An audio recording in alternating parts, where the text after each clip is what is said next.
Kita beralih ke informasi lainnya, pemirsa. Indonesia kaya akan keindahan alam dan juga beragam wisata religi. Salah satunya Kabupaten Bangka, Kepulauan Bangka Belitung.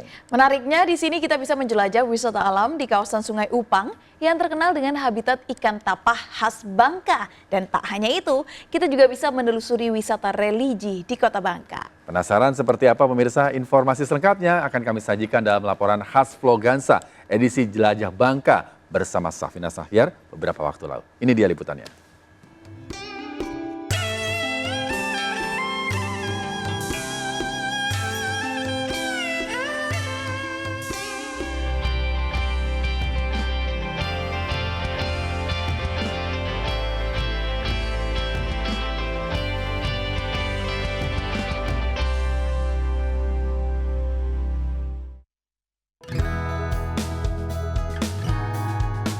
Perjalanan saya di Bangka mulai dari Sungai Upang, Kecamatan Puding Besar, Kabupaten Bangka. Dari Bandara Depati Amir Pangkal Pinang menuju Sungai Upang dapat ditempuh dalam waktu 1,5 jam via darat. Halo pemirsa, biasanya kalau ke Bangka itu identik dengan mengunjungi wisata pasir putih ataupun wisata batu granit. Tapi sebenarnya di Bangka nggak hanya itu. Salah satunya ini yang ada di belakang saya. Ini adalah merupakan Sungai Upang yang juga menjadi lokasi dari konservasi. Bahkan sebelumnya juga pernah ditemukan adanya ikan pesut yang terdampar hingga ke Sungai Upang ini. Nah, sekarang saya akan mengajak Anda untuk melihat lokasi lain di mana berkaitan dengan hutan ataupun konservasi ataupun yang berbau alam. Yuk, kita sama-sama jalan-jalan. Sungai Upang menjadi destinasi pertama saya karena keindahan sungai dan pepohonan di sekitarnya. Bersuah foto menjadi lebih menarik dengan dilengkapi oleh pondok peristirahatan dan jembatan bambu yang menjalar panjang. Sungai Upang juga dikenal dengan habitat ikan tapah dan ikan khas air tawar lainnya. Puluhan anggrek dari sejumlah daerah di Indonesia juga ada di Sungai Upang. Saya jadi penasaran untuk menyusuri Sungai Upang. Ya, walaupun hujan, gak menyurutkan niat saya untuk naik perahu menyusuri Sungai Upang. Indah bukan? Sungai Upang ramai dikunjungi pada hari Minggu, di mana hari Minggu adalah hari keluarga bagi warga Bangka. Perjalanan saya usai di Sungai Upang. Berhubung hujan, saya mau menghangatkan badan dulu dengan ngopi. Kopi susunya enak banget. Kopi di warung Kopi Kite diambil langsung dari Lampung dan diolah di warung Kite dengan menggunakan arang agar cita rasa tetap terjaga. Saya datang di hari yang tepat. Kebetulan setiap hari Jumat ada kopi gratis bagi pengunjung, dari setelah sholat Jumat sampai menjelang sholat asar. Ngopi nggak lengkap kalau nggak ada makanan khas Bangka. Saya mau coba martabak areng acun. Nyam nyam nyam.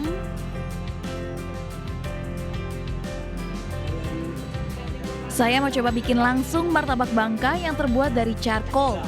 Martabak ini cukup dikenal oleh warga setempat loh. Walaupun saya masih pemula, tapi udah siap nih untuk buka martabak Bangka di Jakarta. Martabak Bangka ini paling pas kalau dimakan hangat-hangat. Margarinnya itu loh, berasa banget.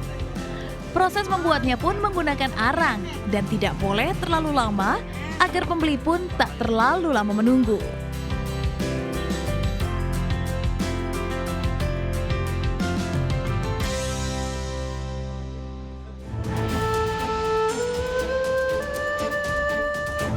Setelah kenyang, saya melanjutkan perjalanan ke lokasi wisata religi di Bangka.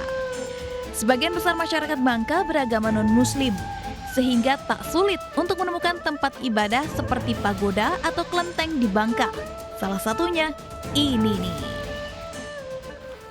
Nah, sekarang saya sudah ada di Puri Tri Agung. Di sini menjadi tempat beribadah dari 3 kepercayaan berbeda, yaitu Buddha, Konghucu, dan juga Taoisme. Sekarang saya juga ingin mengetahui seperti apa sih sejarah dari bangunan ini.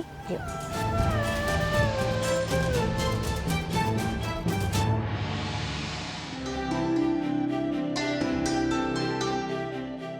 Destinasi wisata religi ini berada di perbukitan dan menghadap langsung ke Laut Cina Selatan. Setelah dibangun selama 13 tahun, Padepokan Puri Tri Agung diresmikan Menteri Agama pada tahun 2015. Ketika masuk, saya langsung disambut dengan 3 rupang besar, yaitu patung Kongse melambangkan Konghucu, Buddha Sakyamuni, dan Laoze melambangkan Taoisme.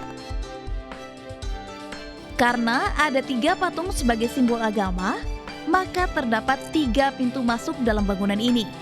Serta juga terdapat 30 patung kecil tepat berada di atas 3 patung besar di bawahnya. Bangunan dengan tinggi hampir 30 meter dapat menampung umat kurang lebih 400 orang. Puri Tri Agung Bangka biasanya ramai oleh umat beribadah saat sembahyang bulanan, sembahyang rebut, dan cap gomeh. Sementara hari biasa dibuka untuk kunjungan wisatawan. Halamannya yang luas membuat saya bisa menikmati sejuknya suasana di sekitar Puri Tri Agung. Wisata religi di Bangka yang terkenal gak hanya Puri Tri Agung, melainkan ada juga Pagoda Nusantara Sungai Liat Bangka. Sebagai salah satu wilayah dengan warga Tionghoa terbanyak di Indonesia, tak jarang kita dapat menemukan rumah, tempat ibadah, hingga tempat pemakaman yang bernuansa Cina. Salah satunya nih, sekarang saya berada di tempat beribadah untuk warga Tionghoa, yaitu pagoda. Dan karena di sini tempatnya di bukit, pemirsa bisa lihat pemandangannya langsung ke indahnya kota Bangka. Lagi-lagi, karena lokasinya berada di atas bukit, saya harus berjalan kaki untuk bisa sampai di atas. Ada yang menarik dari sejarah bangunan pagoda ini. Bangunan ini dibuat semakin tinggi, semakin mengerucut, yang artinya semakin tinggi manusia harus bisa semakin rendah diri. Pagoda Nusantara digunakan masyarakat Bangka yang beragama Konghucu dan Buddha untuk beribadah. Pengunjung juga diperbolehkan masuk ke dalam pagoda dalam rangka wisata religi. Yang menarik minat wisatawan ke Pagoda Nusantara adalah pemandangannya. Dari atas ini, pemandangannya langsung hutan belantara dan birunya Laut Bangka. Beruntungnya saya bisa mengenal lebih dalam sejarah dari lokasi wisata yang saya kunjungi, sekaligus memuaskan mata dengan keindahan alam ala Bangka.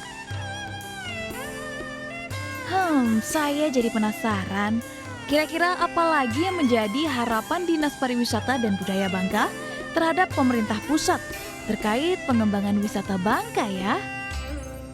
Kami dengan harapan seperti kami awal tadi membuka adalah dalam rangka untuk mendapatkan dana dari pusat untuk membangun pariwisata Kabupaten Bangka adalah salah satunya jumlah kunjungan wisatawan yang datang ke Kabupaten Bangka, baik lokal maupun Nusantara maupun mancanegara meningkat. Dan juga bisa meningkatkan pendapatan asli daerah di dalam pajak maupun retribusi objek wisata. Pemerintah daerah akan terus meningkatkan kualitas dari lokasi wisata yang ada di Bangka, karena sudah terbukti Bangka punya banyak potensi. Gimana pemirsa, indah kan Bangka? Gak hanya pantainya aja, tapi wisata seperti sungai ataupun tempat beribadah juga gak kalah menarik. Apalagi dengan pemandangannya seperti ini nih di belakang saya. Laut langsung. Bahkan dari tempat-tempat ini kita juga bisa mempelajari suatu hal, baik dari nilai moral ataupun sejarah. Jadi gimana? Masih ragu mau ke Bangka? Saya sih yes banget sama Bangka. Dari Bangka, Bangka Belitung, Syafina Nasyar, iNews melaporkan.